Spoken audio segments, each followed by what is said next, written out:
Hi, I'm Justine, the nerdy half of the Breakaway Bravehearts, and today I'm going to talk you through our day trip to Vinci, home of Leonardo da Vinci. I'm going to talk you through our day and tell you everything we learned about this amazing Renaissance hero.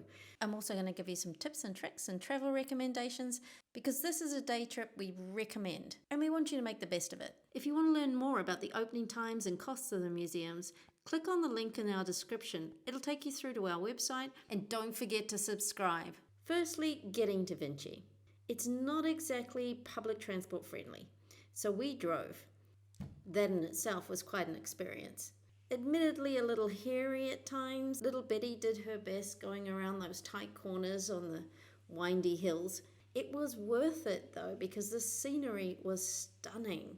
You can see right out over the hills towards the seaside. Once we got there, we discovered really how small Vinci is. It's a really quiet little town, especially on a Sunday.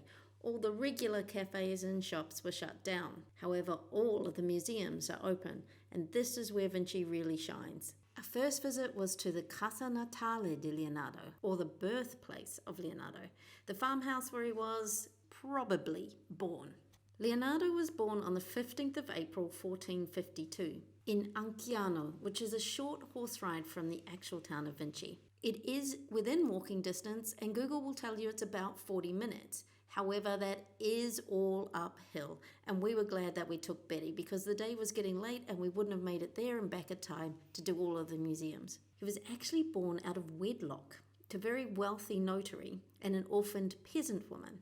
He spent his early years in the picturesque landscape of his grandfather's farmhouse, and you can see this is where his connection to nature started to flourish. Just arriving in the house, you can see where he grew up and the incredible influence that the nature around him has had on his life. Groves of olive trees where he would have walked and talked with his grandfather, where he would sit and do sketchings of the bugs and flowers he saw, and which fascinated him so much. And of course, those incredible views. There was one hill that he really had a fascination about. He drew it often, and it was this landscape that really got him interested in how nature works. Inside the farmhouse is a small museum which honestly didn't hold a lot of artifacts of interest, just more information about his life in general. There was, however, a well-produced, although somewhat slow-moving video presentation shown in both Italian and English. And it was this insight into his life which really provided the context for the town's other museums, which are dedicated to his artworks and inventions. But honestly, what we enjoyed the most was the views. There is an almost 360-degree view of the Tuscan countryside and into the province of Florence. So it was easy to imagine the natural beauty and awe that inspired Leonardo's enormous sense of curiosity, as well as the drive for him to go out, reach more, do more, and see the world. A large part of Leonardo's career is, of course, his artworks. And the museum in Vinci really does him honour by displaying incredible reproductions. That's right, they're all reproductions. Of course, the real ones are so valuable and famous that they're in places like the Louvre or the London Museum, not little old Vinci. So instead, the town has gone all out and invested in 3D digital reproductions. They are life-size copies in extreme high definition, and they use 3D so that they can actually recreate the original brushstrokes. According to the museum website, this makes their pieces identical to the original masterpieces. So while you won't see any originals, the Leonardo della Pittura offers the next best thing. They have 21 copies of Leonardo's works, all lovingly curated. And the cool thing is that you would normally never see these paintings together. So you get to compare paintings that right now are in different museums around the world. Because we were there in a sleepy Sunday in February, we were the gallery's only visitors. So the attendant gave us a lot of his time, and he has some great stories about the artist and his works. He told us more about the loss of Leonardo's mother and how many people theorize that it's her that is represented in many of his works. We also got to see reproductions of the two versions of the Virgin of the Rocks. The earlier version, which is currently hanging in the Louvre in Paris, hangs side by side with the London version. And it gives you that unique opportunity to see the distinctive differences between the two. And while it doesn't exactly match what I read on Wikipedia, The explanation that the museum guy gave us was definitely interesting. He said that the first version was actually a reject. It was sent back by the client who commissioned it, with only 30% payment. There had to be some kind of legal intervention to sort out the dispute, and eventually Leonardo agreed to repaint it.